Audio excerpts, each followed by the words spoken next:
बधाई के साथ शुरुआत करते हैं। क्या वजह रही जीत की? आपको क्या लगता है, क्या काम आया आपके? नहीं, हम लोग हमारी स्टेट लीडरशिप जो अख्तरुल ईमान साहब और हमारे हैदराबाद के जो ऑब्जर्वर माजिद साहब और बिहार की टीम ने बड़ी मेहनत की पिछले 5 साल से, और अल्लाह का बड़ा करम है, क्रेडिट इन लोगों को जाता है इनकी मेहनत की वजह से। और मैं खास तौर से शुक्रिया अदा करना चाहता हूं बिहार की जनता का, सीमांचल की जनता का, कि उन्होंने हमको अपनी मोहब्बतों से, अपने आशीर्वाद से नवाजा है। तो यही वजह रही है कि हम उनके दरमियान में रहे, उनके बात उठाते रहे। हमने सीमांचल के नाइंसाफी की बात उठाई। मैंने पार्लियामेंट में सीमांचल के लिए आर्टिकल 371 के तहत एक प्राइवेट मेंबर्स बिल भी डाला था। तो हमारा वहां पर काम हो रहा था, मेहनत हो रही थी, और इसकी वजह से हमको 5 सीट पर कामयाबी मिली। महागठबंधन में ये खलबली है कि आपने जो एंटी एनडीए वोट्स थे उसको बांट दिया, वरना महागठबंधन की परिस्थिति शायद ऐसी भी हो सकती थी कि वो सरकार बनाने के करीब पहुंच जाते। आपने उनका खेल खराब कर दिया। वैसी जी, अब मैडम ऐसा है ना कि नाच न जाने तो आंगन टेढ़ा। कर्नाटका के 2 सीट हार गए, मैं गया था। मध्य प्रदेश में हार गए, मेरी पार्टी लड़ी। गुजरात में हार गए, मैं गया था। क्या ये इन लोगों का एक एरोगेंस है, गुरूर है, अहंकार है कि तुम कैसे खड़े हो गए हमारे सामने। अरे भाई, यही तो जमहूरियत की खूबसूरती है कि हर कोई किसी के सामने खड़ा हो सकता है। और हम खड़े हुए, उन लोगों की आवाज हम बनने की कोशिश की जिनको ये लोग दबा रहे थे। आप 5-5, 6-6 टाइम के एमएलए हैं और आप कहते हैं कि बाढ़ आई तो नहीं, ये कटान नहीं है, दसान है। तो इसका जवाब तो जनता देगी ना मैडम। हम तो कंसिस्टेंटली काम कर रहे थे।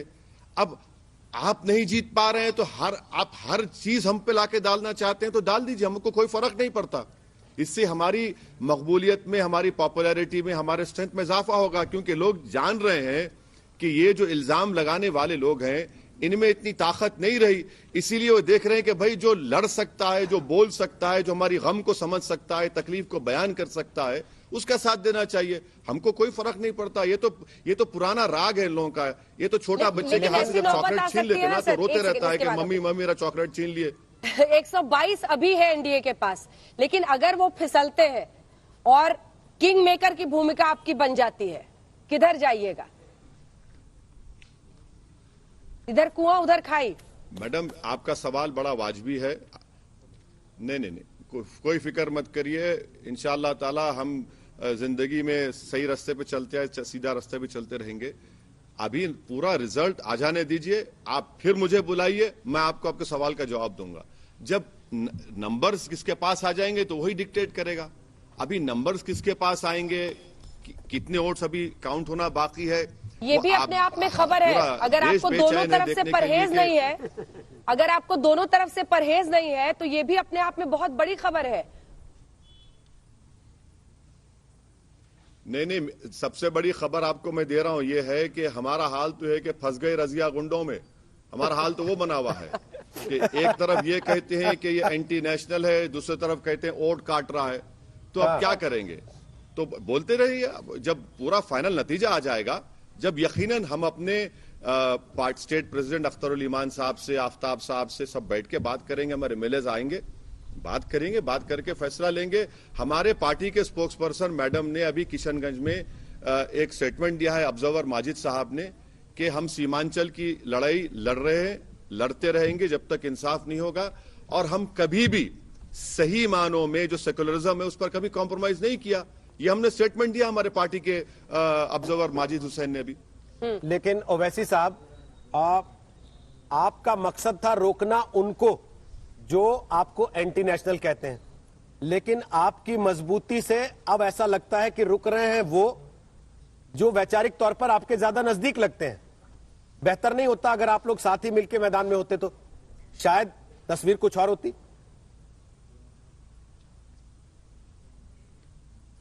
देखिए, अगर मैं आपको बताऊंगा ना तो आप शॉक में आ जाएंगे।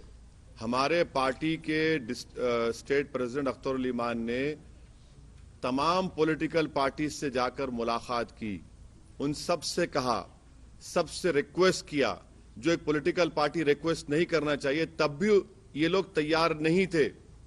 तो उसका मेरे पास क्या जवाब है बताइए आप। अगर असदुद्दीन ओवैसी जाकर पार्लियामेंट के सेंट्रल हॉल में इन पॉलिटिकल पार्टीज के जिम्मेदारों से एक नहीं 3-3 मर्तबा हमने कहा, तो आप उसको नजरअंदाज करते हैं, तो फिर इसका जिम्मेदार मैं कैसे हूं भाई? कौन सी पार्टियां सर? और कुशवाहा साहब, हाँ, अभी जब किताब लिखूंगा मैडम उसमें पूरा खुलासा करूंगा। थोड़ा किताब थोड़ा आज के भी लिए बता तो दीजिए, रखना पड़ेगा किताब के लिए बहुत रख सी लीजिएगा, चीजें। कोई बात नहीं। अगर वैसे साहब मैं आशुतोष बोल रहा हूं, मेरा सवाल आपसे ये है, मेरा आपसे सवाल ये है कि क्या एनडीए को समर्थन देने का विकल्प आपके पास खुला हुआ है?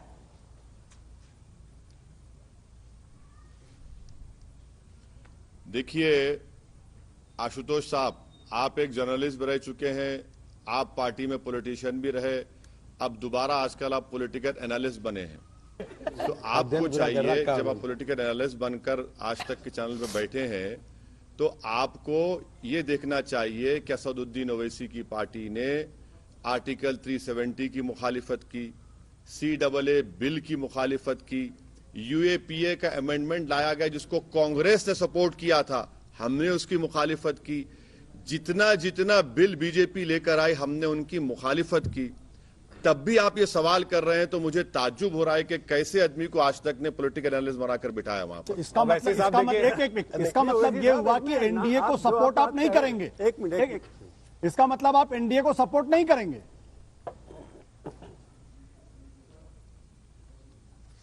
अब इसका मतलब जो है, आप जो निकालना है निकाल लीजिए। मैं आपसे फिर से अर्ज हाँ कर ना रहा में हूं हाँ या ना में कि जवाब है जब इसमें। फाइनल रिजल्ट आ जाएगा।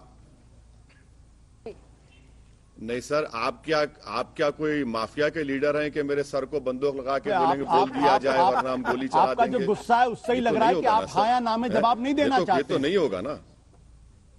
ओवैसी जी, अगले सवाल नहीं, पर अब देखिए, आते जब हैं। हमारे मुसलमानों में शादी हो, सुनिए, जब हाँ, बोलिए सर।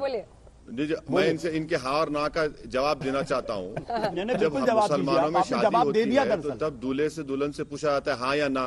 ये तो कोई शादी नहीं है ना, ये तो एक इलेक्शन हुआ है। अभी तो रिजल्ट पूरा आ जाने दीजिए, फिर आपको बताया जाएगा। असद साहब, हो सकता है पता उनको भी है, लेकिन विकल्प उनके आपके मन खुले को हुए हैं। तसल्ली आपके मुंह से सुन के मिलनी है, इसलिए भी पूछ रहे हो सकते हैं कि हाँ या ना कर दीजिए। नहीं, विकल्प खुले में साफ बात चलिए है। अगली तरफ बढ़ते हैं, आगे अगले सवाल पर पहुंचते हैं। वैसी साहब देखिए, अब जो परिस्थिति है वो बहुत ऐसी जगह पर आप खड़े हैं जहां पर अगर आप देखें तो सेक्युलर फोर्सेस जिसका हवाला आप हमेशा देते हैं, अब सेक्युलर फोर्सेस को अगर एक साथ आना है तो पहले भी आपने कई बार कोशिशें की कि कांग्रेस हो या ऐसी पार्टियां हो उनके साथ आप बात करें, लेकिन वो क्यों बार बार परहेज करती हैं आपसे?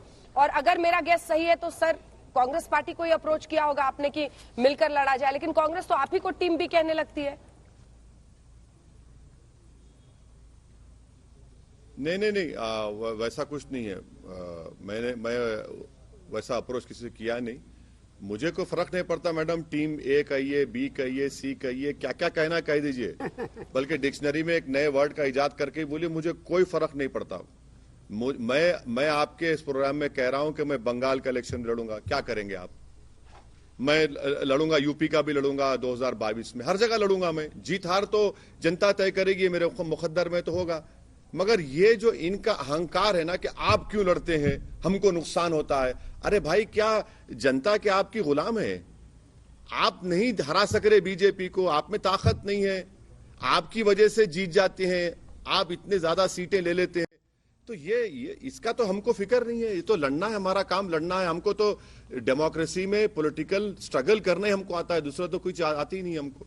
मुस्लिम बहुल इलाकों से आगे कब असदुद्दीन ओवैसी की पैठ बढ़ेगी?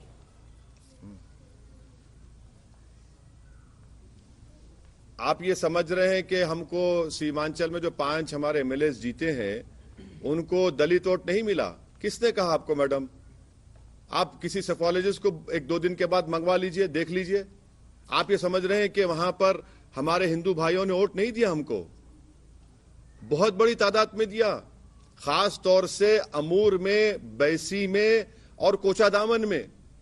ये एक मिजाज बन गया है कि नहीं वो इनको ये हिंदू विरोधी है। कहां हिंदू विरोधी हैं? मैं तो आपकी जिम्मेदारी के साथ कह रहा हूं कि इन 5 असेंबली कॉन्स्टिट्यूंसीज में हमारे दलित भाइयों का वोट मिला है और हमारे हिंदू भाइयों का भी वोट मिला है। तो ये बोलना, अच्छा औरंगाबाद में इम्तियाज जलील एमपी बने, आप बताइए मैडम कितने मुसलमान हैं वहां पर? और 23 साल के शिवसेना के एमपी को इम्तियाज जलील ने हरा दिया, इस पर कोई बात ही नहीं करता। असद साहब, अब देखिए बिहार में ठीक ठाक परफॉर्मेंस कहलाई जाएगी एक ऐसी जगह पर जहां चिराग पासवान भी अभी तक जो जानकारी आई वो खाता नहीं खोल पाए हैं, वहां पर 5 सीट। थोड़ा गदगद तो आप महसूस कर रहे होंगे क्योंकि 114 पर वो अटके हुए हैं, तो ये 5 आपका हो जाए, इधर उधर से कुछ हो जाए, तो ऐसे कुछ किसी ने अप्रोच वगैरह किया है क्या? नहीं, जब कभी कोई अप्रोच करेगा मैं फौरन कश्यप के शो में आकर उसका इंकशाफ कर दूंगा, डिस्क्लोज कर दूंगा। अभी तक तो कोई नहीं किया। ठीक है। और अभी जो तस्वीर आपको दिख रही है उसमें एनडीए की परफॉर्मेंस पर क्या कहिएगा? क्योंकि एनडीए में देखिए भारतीय जनता पार्टी ने जबरदस्त परफॉर्मेंस की है। आपने हर मुद्दे पर, लॉकडाउन से लेकर जितने भी फैसले बीजेपी के रहे हैं सब पर उनकी मुखालफत की है, लेकिन उनकी परफॉर्मेंस बड़ी अच्छी रही। यानी मोदी जी का जादू चल रहा है, जिनके खिलाफ आप सुबह से लेकर रात तक बोलते हैं। नहीं मैडम, सुबह से लेकर रात तक बोलना भी कम है, और बोलेंगे इंशाअल्लाह ताला, जब तक जिंदा रहेंगे बोलते रहेंगे। मगर ये भी तो बताना पड़ेगा एनडीए को कि 2019 के लोकसभा के चुनाव में एनडीए ने 222 असेंबली सीट जीते थे। 1.5 साल में मोदी का इतना ग्राफ गिर गया, ये भी तो सोचना पड़ेगा ना। इतना बड़ा ग्राफ गिर गया, ये इतना बुरा हाल हो गया उनका।